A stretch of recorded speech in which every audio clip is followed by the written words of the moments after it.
Hello and welcome to Indus News live from Islamabad. I am Muneeb Hamid with the news of this hour. Let's begin with the top stories first.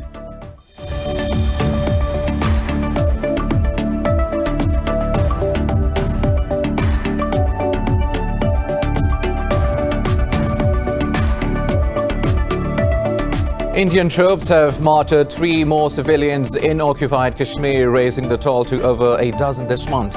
The occupation forces targeted the youths during a cordon and search operation in the Amshipura area of Shopian district. The occupied valley has been under New Delhi's crushing curfew and communications blackout for the past 348 days.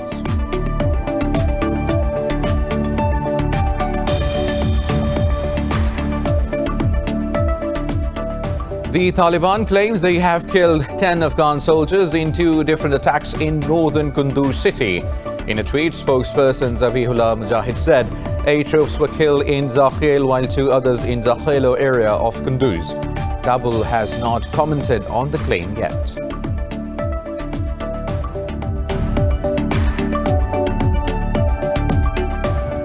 The global number of COVID-19 cases has exceeded 14 million, while the death toll has crossed 600,000. This comes as the US posted another record cases with over 77,000 people testing positive in the past day. The total number of infections in the country has topped 3.6 million, with over 139,000 deaths. In Brazil, 1,163 people have died overnight, increasing the toll to nearly 77,000. Meanwhile, in Pakistan, 47 people lost their lives in the past 24 hours, raising the total to 5,522 with nearly 262,000 cases.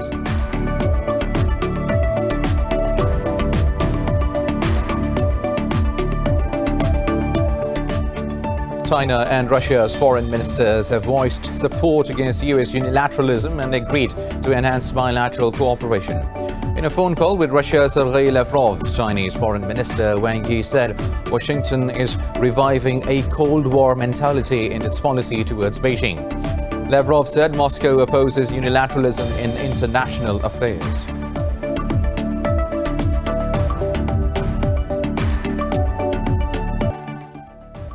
Details after a short break. Stay tuned.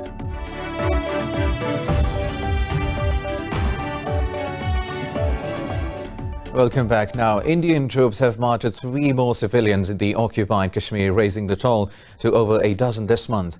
The occupation forces targeted the youths during a cordon and search operations in the Amshipura area of Shopian district.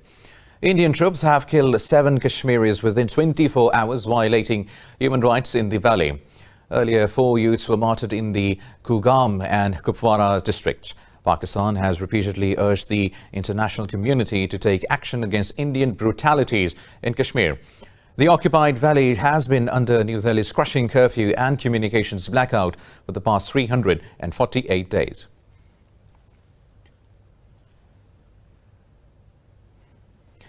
The Pakistan Army says Indian troops have wounded 2 women in unprovoked firing along the line of control. In a tweet, the military's media wing said the Indian troops targeted civilians in the Rakchikri and Baro sectors across the LOC. It said Indian troops have committed nearly 1,700 ceasefire violations this year so far. Islamabad has repeatedly asked New Delhi to respect the 2003 ceasefire agreement between the 2 countries. A fact-finding report has revealed riots against Muslims in India's capital, New Delhi, earlier this year were planned and targeted. 53 people, mostly Muslims, were killed and over 200 wounded in the worst communal violence in the capital for decades. In its report, the Delhi Minorities Commission said there were a number of speeches by ruling party leaders inciting people for violence. It said violence erupted in parts of northeast Delhi after BJP leader Kapil Mishra openly called for forcefully removing anti-citizenship protesters. The report said police had failed to protect the Muslim minority population. The commission said Muslim homes, shops and vehicles were selectively targeted during the rioting. It said 11 mosques, 5 seminaries, a Muslim shrine and a graveyard were attacked and damaged. The commission said police had charged Muslims for the violence even though they were the worst victims.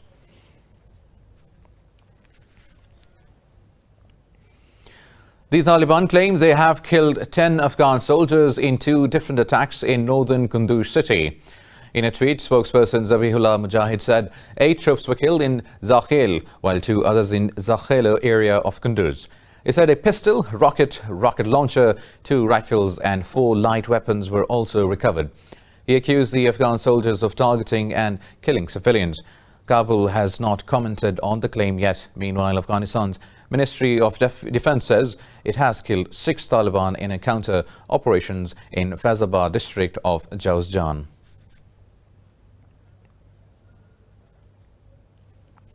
Now, the global number of COVID-19 cases has exceeded 14 million, while the death toll has crossed 600,000. This comes as the US posted another record cases with over 77,000 people testing positive in the past day. The total number of infections in the country has topped 3.6 million, with over 139,000 deaths. In Brazil, 1,163 people have died overnight, increasing the toll to nearly 77,000. More details in this report. The World Health Organization has reported a record single-day increase in global coronavirus cases. The biggest increase are from US, Brazil, India, and South Africa. Despite a spike in cases, US President Donald Trump has ruled out a national mandate requiring people to wear face masks. But California's governor has issued guidance that schools can start in-person instruction if they are off the state's monitoring list for 14 days. He said all schools will require masking, social distancing, and regular testing. The one thing we have the power to do to get our kids back into school is look at this list again. Wear a mask, physically distance, wash your hands, minimize the mixing. The more we do on this list, and we do it at scale, the quicker all those counties are going to come off that monitoring list. We're going to mitigate the spread of this virus, and those kids are back in school. Australia has cancelled the next 2-week sitting of the parliament, saying there is a significant risk of virus spread. Azerbaijan has extended lockdown restrictions, including the closure of its borders until August 31st, after a further rise in the number of infections. Authorities in Spain have urged the residents to stay home and not gather in groups of more than 10 as they try to curb a rise in coronavirus cases. The residents of all these municipalities should stay home if going out is not essential. This is the request we make. Stopping the virus from running out of control depends on all of us. We recommend that you follow this measure and that you do not go to your second homes this weekend. Doctors at India's largest hospital treating coronavirus patients say they are prepared for a second wave of the virus. China has reported 22 new COVID-19 cases on the mainland, of which 16 are domestically transmitted in the far western region of Xinjiang. Authorities in Xinjiang have reduced subways, buses, and taxis and closed off some residential communities. South Korea's new virus cases have fallen back to 38, but authorities are keeping their guards up as cluster infections continue to put a strain on their efforts to contain the virus. While Pakistan has reported record single-day recoveries from COVID-19 with over 14,000 people testing negative, the Health Ministry said over 198,000 people have recovered from the virus so far. The ministry said there are nearly 58,000 active cases in the country, among which 1,604 are critical. It said the death toll in the country has risen overnight by 47 to 5,522. The ministry said nearly 2,000 cases were reported in the last 24 hours, increasing the tally to nearly 262,000. Sindh is the worst hit province with over 111,000 infections, while Punjab has reported over 89,000 cases. Meanwhile, Iran has confirmed 183 deaths in a day from COVID-19, bringing the toll to over 13,700. The Health Ministry said nearly 2,400 people tested positive for the virus, raising the tally to over 269,000. It added over 232,000 people have recovered so far, while more than 3,500 patients remain critical. During a daily news briefing, Health Ministry spokesperson urged people to observe social distancing rules. The Health Ministry said 10 provinces of Iran are still among the high-risk regions. Moving on now, Iran has warned South Korea over its move to block Tehran's oil money. Parliament's Vice Speaker Amir Hossain Hashemi slammed sales for freezing Iran's revenues under the US pressure. He called South Korea's continuation of freezing Tehran's funds in the country's banks as unethical and illegal. Lashing out at Seoul's behavior, Hashemi said it indicates the country is not committed to any ethical or legal principle. On Thursday, Foreign Minister spokesperson Abbas Mousavi said that Iran has already given an official warning to Seoul over the issue. He said South Korea is citing the US sanctions as an excuse for not releasing Iran's money. Now, China and Russia's foreign ministers have voiced support against US unilateralism and agreed to enhance bilateral cooperation. In a phone call with Russia's Sergei Lavrov, Chinese Foreign Minister Wang Yi said Washington is reviving a Cold War mentality in its policy towards Beijing. Wang said Beijing will not be misled by a small number of anti-China forces in the United States. He said China and Russia should stand by all countries to reject any actions destructive to international order. Meanwhile, Lavrov said Moscow opposes unilateralism in international affairs. Now, moving on, Argentina says it accepts the legitimacy of elections set for the renewal of Venezuela's opposition-led National Assembly. In an interview, President Alberto Fernandez said his administration never recognized Venezuela's opposition leader, Juan Guaido. The president said Buenos Aires never questioned the legitimacy of Venezuela's elected government. Fernandez also said he will not promote a coup against any president. Earlier, Venezuela's electoral authorities said polls to renew the National Assembly will take place on 6th of December.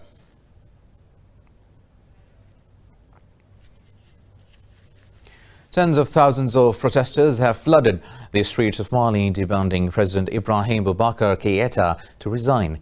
The anti-government movement has asked for the parliament to be dissolved and called for a republican transition from the current government. A delegation from the 15-nation West African regional bloc is trying to calm the political tensions in Mali. The protesters say President Keïta has failed in tackling the dire economy and Mali's 8-year militant conflict. 11 people have died and 158 have been injured in the demonstration so far that began on 5th of June. The movement has maintained its core demand and rejected all conciliatory gestures from the president.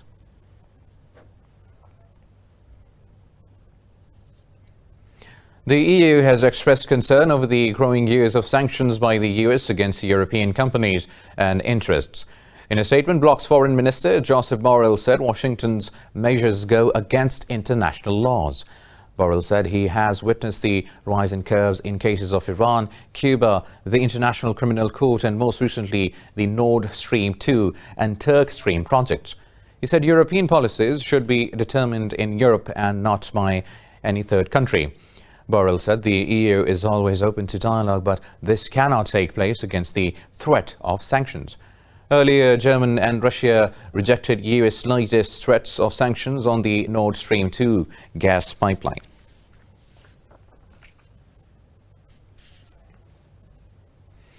EU leaders will meet again today to try to save a post-coronavirus economic rescue plan after running into opposition from the Dutch bloc. The 27 European leaders are negotiating a €750 billion stimulus package that will help lift countries hardest hit by the pandemic. Yesterday, the leaders met one-on-one for the first time since February in an empty European Council building.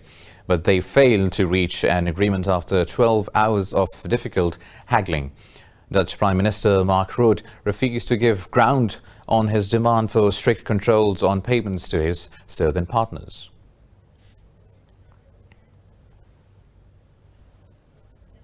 More news coming up after a short break. Stay tuned.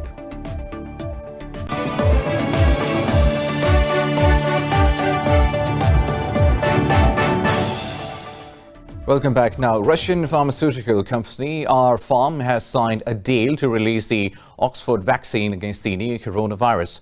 The agreement will allow Russia to produce the vaccine developed by British-Swedish AstraZeneca and the University of Oxford.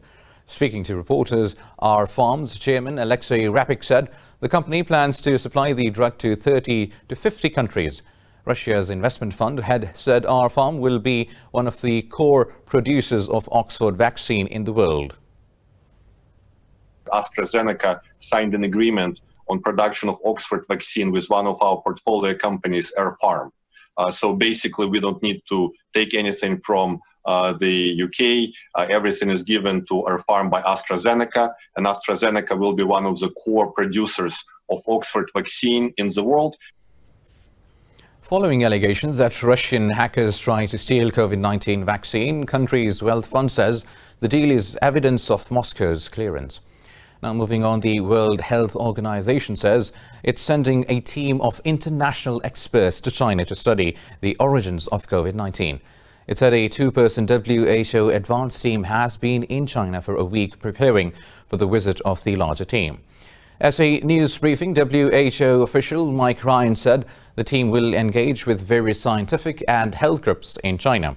Ryan said setting up and deploying a larger team in China will take time.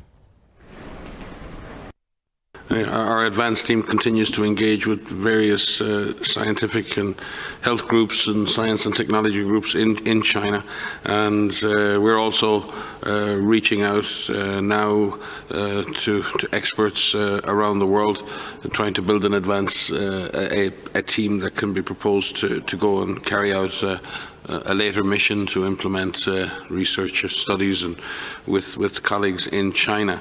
It is going to take some time.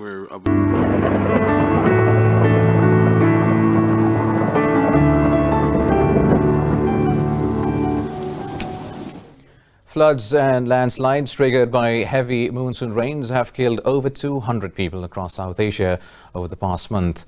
More in this report. More than 1 million people have been marooned in India, Bangladesh and Nepal, while hundreds of thousands have fled their homes. Indian officials said floods and mudslides killed 16 more people in the northeast, raising the death toll in the country to 101. Disaster authority officials said in Assam alone there have been 71 deaths due to the floods,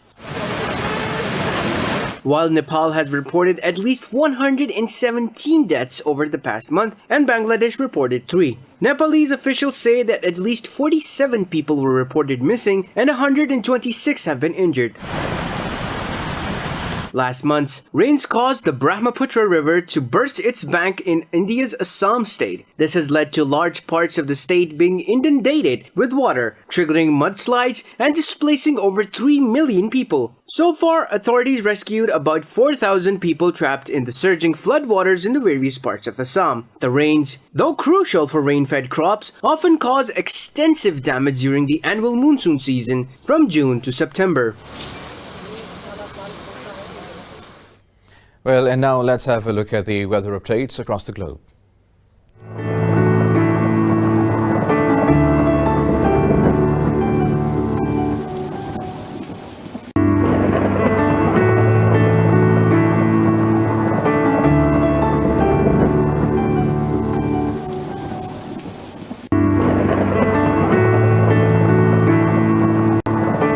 With the weather update, we come to the end of this bulletin. For the latest updates, you can follow us on social media at indus.news. Take care.